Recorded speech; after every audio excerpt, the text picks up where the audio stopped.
Thankfully, we don't have any storms right now as we take a live look outside from the Queen City News Tower cam. Clear shot of the Queen City there, but yeah, you never know when that storm is going to hit. Thankfully, we have a great meteorologist who can track all that stuff for us. Yeah, we certainly do. So let's get over to Chief Meteorologist Tara Lane. We were talking about what Morgan was just saying, the hurricane season. You know, it's easy to say, oh, wow, it's been so quiet, but you say that and then something pops up. And we're getting into the peak of the Atlantic hurricane season. The climatological peak is about September 10th.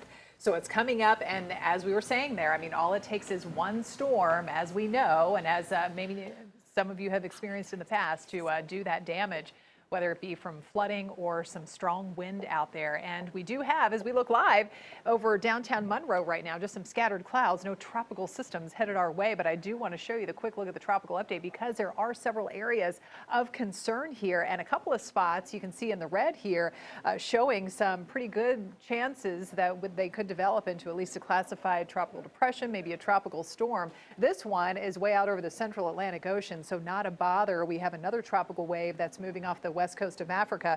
But this one here, notice how it's a little bit closer to the islands and east of the Bahamas. That's the projected forecast track.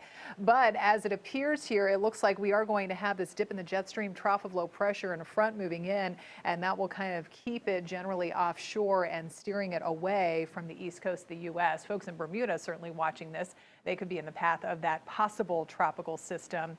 But again, it does appear that we are looking okay right now. And we have the weather, which is looking pretty good. Smooth sailing out there today. High pressure is in control, filtering in behind the cold front, that drier air. We're feeling that here today with that lower humidity. Temperatures are still just as hot as they have been lately, but the difference is that lower humidity with those dew points coming back down to the mid 60s. So we do have some humidity out there, but a little more comfortable feeling with the north-northeast wind at about 3 to 8 miles an hour. That temperature close to 90 in the Queen City and Albemarle as well. We've got low 90s checking in Lancaster and Wadesboro, mid 80s heading up to the northwest along the I-40 corridor, and the mid 70s up there in the mountains. And it will be a little bit cooler tonight, but more refreshing with that drier air in place.